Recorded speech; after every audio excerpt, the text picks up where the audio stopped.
Eşref Rüya'dan harika bir fragman geldi. Fragmanda gözden kaçan detaylar neler? Yeni bölümde neler olacak? Ölü Yaşar'a raconu kesen Eşref ne yapacak? Büyük Savaş'ta Ölü Yaşar'ın planı ne? Nisan Rüya olduğunu söyleyecek mi? Kardeşini arayan Müslüm nasıl şok olacak? Çiğdem ve Savcı cephesinde neler yaşanacak? Şimdi sizlere bunlardan bahsedeceğim. Videoya geçmeden Eşref ve Nisan'ın ayrılmasına üzülenler videoyu beğensin ki sayımızı bilelim. Hadi videoma geçelim. Öncelikle Eşref Rüya 6.48 rating alarak ikinci sırada yerini aldı. Bana göre güzel bölümlerden biriydi. İlk olarak Eşref ile başlamak istiyorum. Eşref Derin Devlet tarafından kaçırılarak saf değiştirdi. Ona verilen dosyada bir ailesi olabileceğini öğrendi. Daha sonra onu kaçıran devlet adamı kızdan uzak dur diyerek Nisan'ı kastetti. İşte yeni bölümler için bize çok güzel spoilerlar verildi. Biliyorsunuz ki savcı ihtiyara ulaşmak için Dinçer'i takipteydi ama Dinçer ölünce ihtiyara ulaşma şansını kaybetti. Ölü Yaşar'ın da meydanlara çıktığı ve ihtiyara çalıştığı öğrenildi. Önceki videomda da söylediğim gibi tek çare Eşref tekti. Eşref hapise girseydi ihtiyara ulaşma şansları kalmayacaktı. Derin Devlet ve Eşref tek arasında muazzam bir anlaşma yapılarak Eşref serbest bırakıldı. Bu anlaşmada ihtiyara ulaşıldığı zaman Eşref'e ailesinin ve o çok aradığı rüyasının teslim edileceği vaadi verildi. Eşref de bu gerçekleri öğrenmek için kabul etti. Yani mafya olarak devlete çalışmaya, muhbirlik yapmaya karar verdi. Bana göre çok iyi plandı. Eşref Ölü Yaşar'ın masaya adam topladığını öğrendi ve ses çıkarmadı. Ölü Yaşar İstanbul'da ticareti yapmak için masayı topladı ve son isim olarak Eşref katıldı. Masaya gelen Eşref kimse benden habersiz masa kuramaz kurarsa ben o masayı dağıtırım diyerek söylediği yaptı.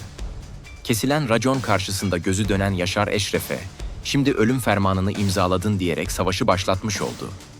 İşte yeni bölümde Yaşar icraatlara başlayacak. Ben Yaşar'ın en büyük planının Eşref'in en sevdikleri olacağını düşünüyorum. Yeni bölümde Yaşar ve Nisan sahneleri vardı. Bu da demek oluyor ki Yaşar Nisan ile iletişime geçip Eşref'e gözdağı verecek. Hatırlarsanız Dinçer rüya dosyasını ihtiyara vermişti. İşte Ölü Yaşar'da ihtiyarda Nisan'ın rüya olduğunu biliyor.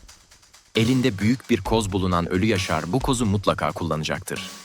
Nisan'ı yeni bölümde Eşref'in değil Ölü Yaşar'ın takip ettirdiğini düşünüyorum. Eşref Ölü Yaşar'ın bu planını öğrenecek ve Nisan'ı korumak için harekete geçecek. Neler olacak hep birlikte göreceğiz. Öte yandan Nisan son bölümde rüya olduğunu söylemeye karar verdi ve Eşref'in yanına gitti. Herkesin merakla beklediği o sahnede Eşref Nisan'ı istemediğini söyleyerek ayrılma kararı aldı. Yaşadıkları karşısında şok olan Nisan rüya olduğunu söylemedi.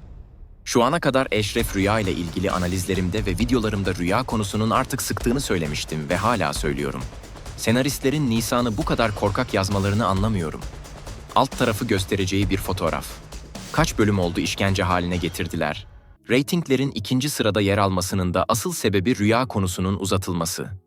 Derin Devlet Eşref'e o kızdan uzak dur dedi. Eşref ise Nisan'ı korumak için ondan ayrılma kararı aldı. Yaşadığı ihanetinde acısıyla böyle bir karar alan Eşref yeni bölümde Nisan ile yüz yüze gelecek. İkili arasında yine tartışmanın bol olduğu sahneler olacak. Dizinin Mayıs ayında sezon finali yapması bekleniyor. İşte o zamana kadar Eşref ve Nisan barışmayacaklar. Sezon finali bölümünde Eşref hapise girince Nisan rüya olduğunu söyleyecek. Gelelim Müslüm ve kardeşi olayına. Müslüm kardeşini aramaya devam ediyor. Önceki bölümlerde Cem Sökü'nün diziye dahil olduğunu söylemiştim. İşte Müslüm'ün kardeşi çok yüksek ihtimalle günahkar. Günahkar Ölü Yaşar'a ve ihtiyara çalışacak.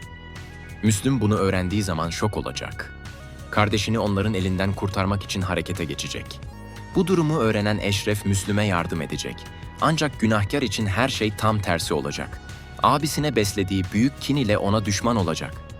Yeni bölümde Müslüm ve günahkarın sahneleri var. Yetimler ve ihtiyar arasındaki savaşta herkesin canı yanacak, bunu hep birlikte izleyip göreceğiz.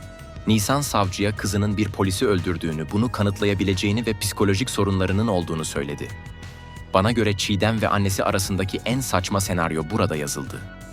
Savcı annesi Çiğdem'in yaşadıklarının ve bu halde olmasının sebebinin kendisi olduğunu söyledi. Ve resmen ona acıdı. Bana göre bu sahne tam bir fiyaskoydu. Savcı karakteri çok otoriter durup yapması gerekeni yapacakken duygularını işine karıştırdı. Kızı da olsa böyle davranmamalıydı diye düşünüyorum. Kaldı ki ilk bölümden itibaren bu dizide cezayı en çok hak eden kişi Çiğdem'di. Çünkü olayların bu noktalara gelmesindeki en büyük etken oydu. Beni en çok şaşırtan ise Kadir ve Kenan sahneleri oldu. Kenan artık aşağılanmaktan ve hor görülmekten bıkmıştı. Kadir ile düşman olmaya karar verdi. Bunu fırsat bilen Ölü Yaşar Kenan'ı yanına çekti. Kenan'ın Kadir'i bu kadar kolay satmasına ben şaşırdım. Çünkü bu ikilinin oynadığı sahneler her zaman eğlenceli ve keyifli oldu. Biz onları ayrılmaz bir ikili olarak gördük. Kenan 40'ta yılda bir masaya oturmaya karar verdi, onu da Eşref dağıttı. Yeni bölümde Kenan ve Kadir'in ben yine tekrardan bir arada olacağını düşünüyorum. Eşref Rüya ile ilgili gelişmelerden ilk benim haberim olsun diyorsanız abone olmayı unutmayın. Yeni videoda görüşürüz.